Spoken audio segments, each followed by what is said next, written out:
And what we're providing is a digital tool. So digital technology, hardware and software together to make it easier for you to manage and monitor and get higher compliance with biosecurity.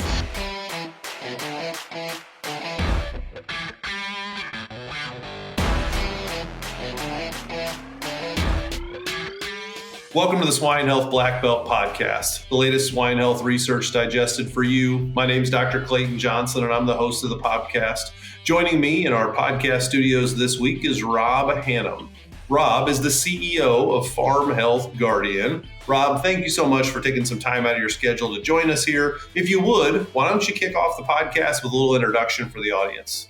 Great. Well, thanks, Dr. Johnson, and hello, everyone listening to the podcast. I'm Rob.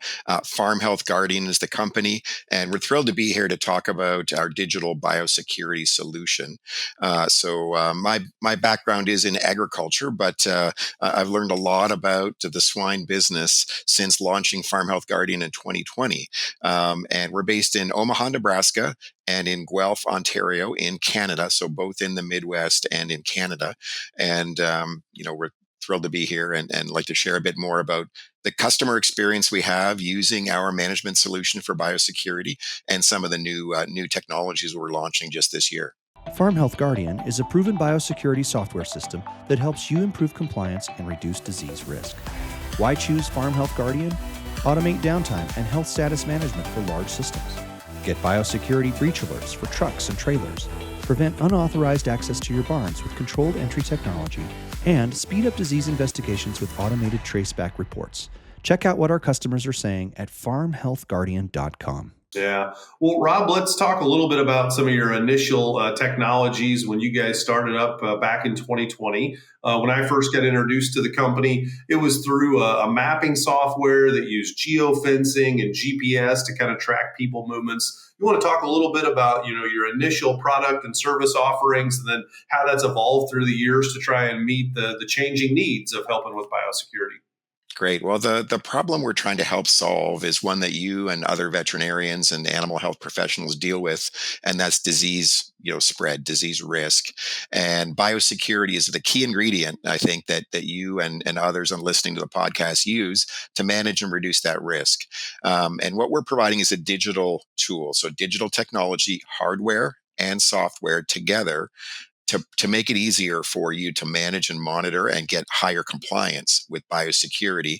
The vets that we work with and that we see in the industry are super busy and getting busier.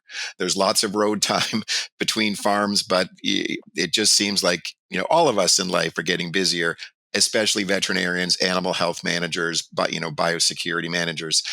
And so we need help. The spreadsheets and text messages we've relied on for 20 years are getting harder and harder to manage. Communication's more difficult all the time, but technology can help.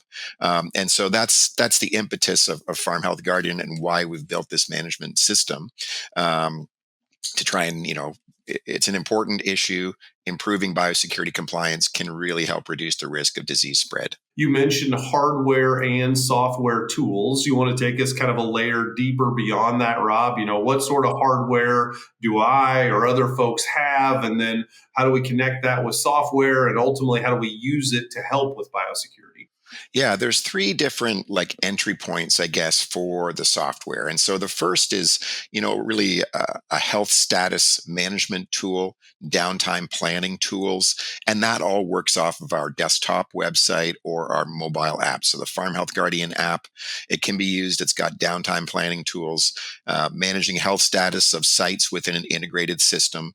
We're really targeted at systems. Integrators, whether you've got 20 farms working together or 400 farms working together, that's kind of where we're focused, not an individual farm. It's more of a systems approach. And the first entry point is the software, is the mobile app. So that gives us, movement recording of people, sharing data with vendors or employees about downtime so they can plan their week and follow your pyramid. If health status changes, the app is automatically up to date.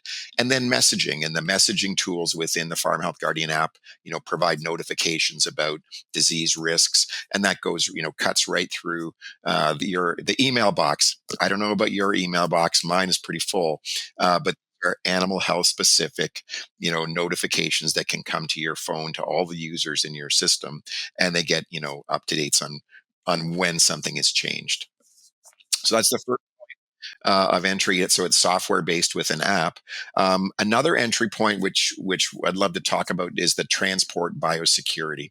So truck biosecurity, as we know, and we read a lot about it, especially in the Midwest, about wean to market trailers or sow barns, and the multiplication level is really well managed, but do we know what's really happening? So we're able to use the GPS feed from existing truck fleets, or we can provide GPS to vehicles, including livestock trailers. So the first piece of hardware I'll mention is a GPS brake light. So if you're driving, you won't be able to see this on the podcast, but I'm holding up a 4-inch LED brake light. This light replaces the brake light in a livestock trailer or in a feed truck. It's got GPS built right into it. And so that gives you, the veterinarian, visibility of where that trailer is at. And you can configure biosecurity protocols for your system right inside Farm Health Guardian. So you're configuring your downtime, your truck wash, visit order for your pyramid, and several other protocols specific to your requirements can be configured. And then what we create is what we call breach alerts. We're bombarded with information. You're really looking for what is going wrong. And that's what we try to provide, is an alert when a truck or trailer doesn't follow your protocol. So that's the breach alert system. And it's a combination of, it could be just the software. If you've got GPS navigation in your truck fleets, we'll likely be able to link to that directly in the background, fairly easy with an API connection. If you don't have GPS in the trailers, then the GPS brake lights are a great addition that gives visibility of those trailers, and now you know where they're at. I got a gazillion questions I could ask about kind of the health status and downtime. And I say it's a gazillion questions, Rob, because we as veterinarians do a horrible job of defining things. So things like PER status, right? When I say a farm is PER stable, I may mean something slightly different to the next veterinarian, and they might not even have a category for PER stable. But how does the health status assignment work? Is that like a comment field that if I'm the power user, so to say, and I'm defining it for my farms, do I have the ability to define health status with any terminology I want? Or are there some pre-populated drop-down menu type options that kind of force me into a few different options? Yeah, what we've learned is that customization is very important. And so you can customize it to your system, your current protocols, both the terminology for your health status, but also, the number of health statuses. And do you want to keep flows separate, flow A and flow B, or the East region or the West region, or, the home farm region, whatever. It's completely customizable to your health status you're using now.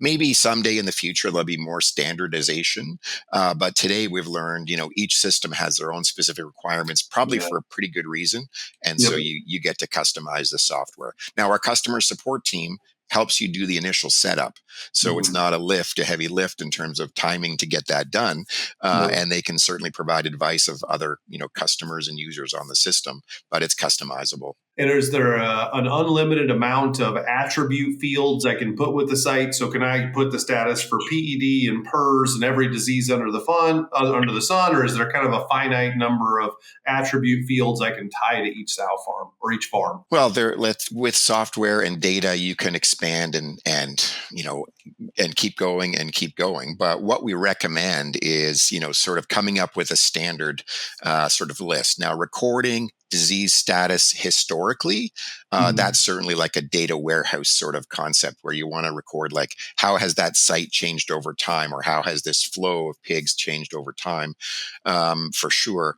But you got to keep in mind the end user. Like, why are we recording health status, and who needs to understand and know that information? So when I think of the truck driver, the feed delivery, you're scheduling your maintenance crew on Sunday night and you're sending 10 people out to do welding or electrical work, they have to be able to understand it. So we like to think of that end user, and there's some ways to sort of keep it simple for the end user so they can make the right choices when they're making day-to-day, week-to-week choices on biosecurity, and still providing, the technical people like a veterinarian with the data that they need for analysis in the back end. You mentioned that your customer service team is there to help people with the initial setup, and I'm sure that's very valuable. If I'm a new user and I'm a medium-sized producer, what sort of time commitment does it look like for me to get myself set up, work with your folks, and ultimately get the system established to start to use it? Yeah, it's days, not weeks, to get that initial configuration up and running. But bringing on your truck fleets now. We talked about, transport biosecurity and breach alerts. Those can take more time depending on, which GPS system are you using? Okay. And do we have an integration with that already? How many trailers do you want to get online with our GPS lights, and all that takes time. So that takes weeks or a few months to get the configurations for a medium-sized system, all set and running and tested. And then you'll start to receive notifications if a truck breaches a protocol. And guess what? We've learned, I guess two things. Number one is there's a lot more truck breaches than you think.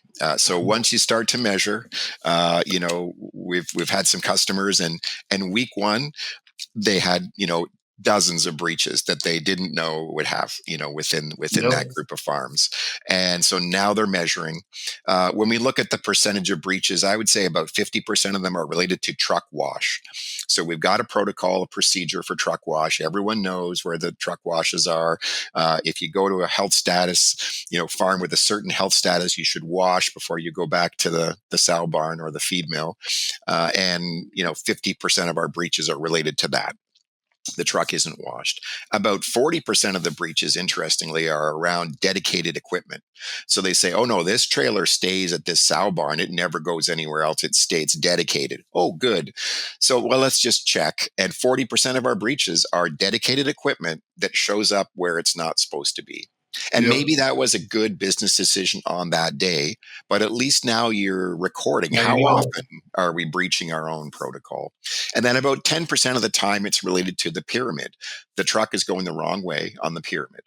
They should be following a certain visit order during the day or during the week, and they went backwards. So just bringing that to light, you can have that kind of data within weeks or months of starting Farm Health Guardian. And two things happen. We've had a customer start up and they identified a lot of breaches right away.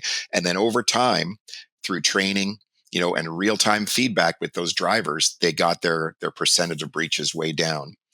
And we had another example where we started and there was no breaches for 4 weeks. And I was like, well, this is awesome. You guys are great. And week 5, it started. And I guess I would say everyone was aware that Farm Health Guardian was going to help improve compliance and recording the movement of their trailers. And they were on best behavior. Yep. And all of a sudden, 4 or 5 weeks in, we kind of forgot, and dozens of breaches in that next week, and dozens of breaches the week after that. And again, they're on a path to improvement. But when they went back to normal business, there was more breaches than the owner had expected. And so, that's a real success story for us. Providing a management tool where a veterinarian or farm owner, integrator owner can really understand what's truly happening with the people and truck biosecurity compliance. And that, a management tool, we manage what we measure. Veterinarians and business owners in pork are great at measuring feed consumption, genetic gain, everything. Well, now you've got a tool to measure biosecurity so you can improve it. We can improve it together. Salmonella presents significant challenges to pig health and performance and poses food safety risks to humans. As the first and only vaccine offering live attenuated strains of both Salmonella cholerae and Typhimurium, Enterosol Salmonella TC from Boehringer Ingelheim protects pigs against both serotypes with a single oral dose. Talk to your Boehringer Ingelheim representative to learn more. tremendous, Rob. It's great information and a very powerful tool for an industry that needs a better ability to measure and benchmark ourselves on biosecurity. I really appreciate you coming on and sharing that with everybody. Well, great. Thanks so much. If you're curious to learn more, go to YouTube, type in Farm Health Guardian. We've got some explainer videos there, or just Google us, Farm Health Guardian, and check out the website. So thanks so much for the opportunity. Yeah. Well, thank you for coming on, Rob, and to our audience, thanks for participating. We certainly couldn't do this without you. If you have not subscribed to the podcast, please take a second and go do so right now. If you haven't checked out our website, please go to swinehealthblackbelt.com and check out not only our episode with Rob here this week, but all of our other episodes. For Rob Hannam, I am Clayton Johnson. Thanks very much for spending time with us, and please have a great rest of your day.